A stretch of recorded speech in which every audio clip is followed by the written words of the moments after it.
Hey YouTube, what's happening? Chris here. I want to bring y'all update something I was looking at, thinking about, and this is an important video, at least in my opinion, because this is going to help us learn how overextended this cryptocurrency market can get, and this to the upside and the downside. And what I wanted to bring to you today was basically, how did Charlie Lee know and predict that Litecoin would go down to $20 when it was around $240 or $260 when he made that prediction?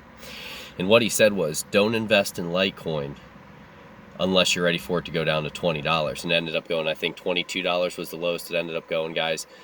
And my question to you is, do you guys know how that Charlie Lee knew about this and why it would go down to $20? And in my opinion, a lot of people have said basically it was a conflict of interest. They've said Charlie Lee, it was insider trading. But here's my philosophy on, in my opinion on it. Remember, this is just my opinion. I think Charlie's a great guy. I've researched into him. I think he's a very smart guy. In terms of Litecoin, I would like to have a little bit more energetic of a spokesperson. So I love that Charlie Lee works on the fundamentals, basically, of Litecoin. That's great, the development, all that, but I wish there was someone out there who was maybe a little bit better of a speaker or a representation for Litecoin, just in terms of getting it out there, if that makes sense. But in my opinion, Charlie Lee, he's been in the space now for what, guys, 7, 8, 9, 10 years, somewhere in that range.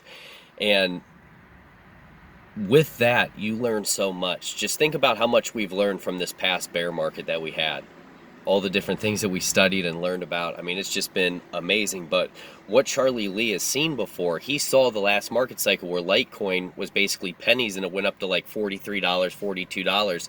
And then all of a sudden it crashed back down to like $2 or $3. So he's seen this. He understands that even Litecoin now, guys, when it gets fully extended on the next one, it could be $1,000+. And then when we have the next bear market or correction, it could go down to $100. It went to 22 last time. It could go back down to 100. You just never know. And that's why you want to learn how to trade these things, and you want to protect your profit when you have the ability to take profit. I've learned that. That's what I'm trying to teach you guys as well, that when profit's staring you in the face and a chart's going straight up like this and it's in that parabolic curve, guys, start using those trailing stop losses and just keep moving it up as the price goes up. So if it goes against you while you're sleeping, we're in a 24-hour market, then you'll be stopped out. You can reassess the situation, then look maybe for another entry if you want them again, and you can buy them cheaper. Therefore, you can accumulate more. And that's just what I like to do, guys. That's my opinion. But what you have to realize is just how overextended we can get. I mean, even on things like the indicators, the RSI, the stochastic, all that stuff. I mean, Bitcoin just recently, guys, was pegged out at 100 and 100 on the stochastic, and it held it like that for almost a week before we had our dump. So what you have to realize is that anything can happen in this space. We have to be prepared, but we need to learn how to trade so that we can protect our investments, right? When Charlie Lee was saying that, I mean, it was no joke, guys. And he got out at, what was it, 260? I think it was 240, 260, somewhere in that range.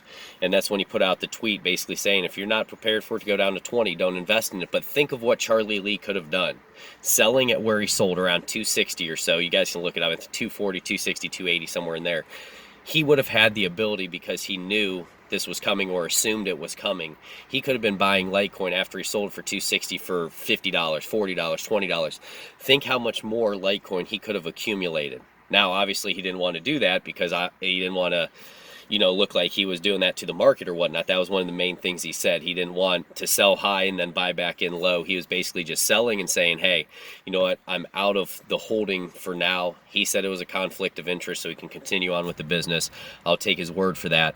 But these are the things that we need to know, guys. We have to study this stuff, and we have to understand market cycles and how market cycles repeat themselves, right? So that's what we're looking at now, guys. We're in that intermediate term bullish uptrend for Litecoin. We're trying to turn it into a longer term uptrend. Then we can really get things going. But with the halving coming up, think about that, guys. 25, the reward for Litecoin, down to 12.5.